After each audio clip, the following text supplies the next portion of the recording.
Please subscribe to Rainy Free, like the video, and hit the bell notification. Thank you.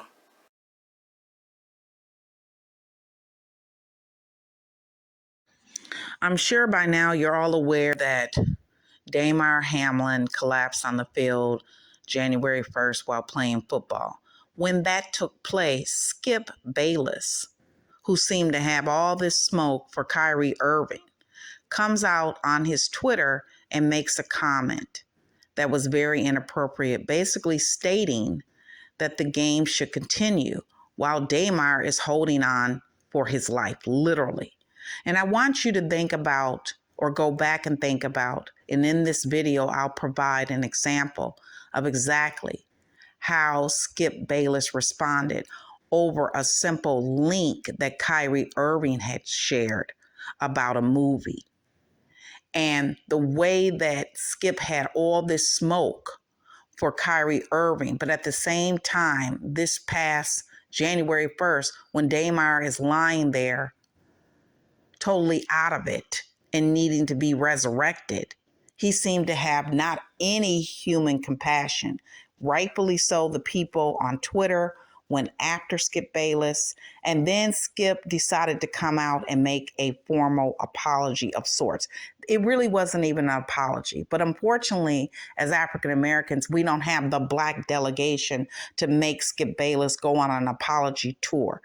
Skip, being a reporter, knows full well the power of his words, yet he refused to make a statement that would be appropriate and compassion, show any compassion whatsoever for Damar. And then on Wednesday, when Shannon returned to the ESPN show, Shannon pointed out that Skip should possibly consider taking down the tweet, and Skip, just outright denied it. So I just want you to take a look at the videos, leave a comment, share your opinion on how Skip obviously handles things when it comes to different parties. Thank you. There's been a lot of speculation of why I wasn't on air yesterday, and I won't get into speculation or conjecture, innuendo, but I will say this. In watching that game on Monday night, what happened to Damar Hamlin struck me a little different. As a brotherhood in the NFL, when injuries happen, when we know injuries are a part of the game, I've seen guys suffer ACLs and Achilles tear, but I've never seen anybody have to be revived and fight for their life on the field. So it struck me a little differently because I remember seeing my brother paralyzed on the field temporarily, and he was able to regain focus. Skip tweeted something, and although I disagree with the tweet, and hopefully Skip would take it down, but I didn't want it. Well, time out. I'm not going to take it down because I stand by what I tweeted. Skip, let me finish. All right, okay. Go ahead. No, you go. Go ahead, let's go, Jen. Okay. I mean, I cannot even get through a monologue without you interrupting me. Well, you could have came back, Skip. Well, I thought, Skip, just let. I didn't know you were going to bring up. No, I was just going to say, Skip, I didn't want to yesterday to get into a situation where Damar Hamlin was the issue. We should have been talking about him and not get into your tweet. That's what I was going to do. But you can't even let me finish my opening monologue without you interrupting. Okay. I was under the impression you weren't going to bring this up because nobody here had a problem with that tweet. No. Clearly, the bosses wanted you to offer explanations, so clearly somebody. No, they did not have. Nobody. Let's go, Jen. I have a hard time believing that Kyrie wrote these words. Highly doubtful. I hope he signed off on these words. But you want to talk about some mixed messages here? So the first line is, I oppose all forms of hatred. I couldn't tell. I'm aware of the negative impact my post towards the Jewish community. When did you become aware of it? Okay, how aware? Are you really aware? Because I'm not sure you are, or you would not have retweeted that link. Exactly.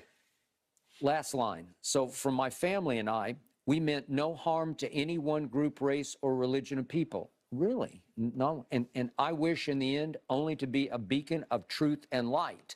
Well, that's how he views himself. He is a beacon of truth and light because he thinks he's a truth teller, a truth sayer. Yeah. Like I'm going to shatter the mold. I'm going to cut against the grain, and I'm going to tell you the truth about a lot of things. Right.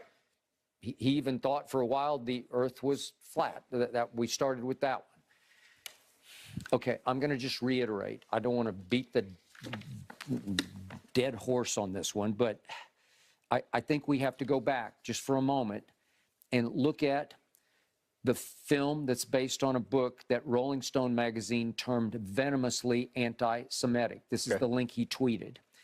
And Rolling Stone goes on to say that it cites statements within this book/movie claiming that, quote, many famous high-ranking Jews have admitted to worshiping Satan or Lucifer. And the premise here is that the Bible, on the part of the Jewish people and the Christians who put it together, is all propaganda. So he, to me, appeared to be endorsing or even promoting the book and the movie by retweeting the link to said book and movie. So if then you tell me in your statement, I oppose all forms of hatred, well, the book and the movie are nothing but hatred. So you oppose that, and then you say, we meant no harm.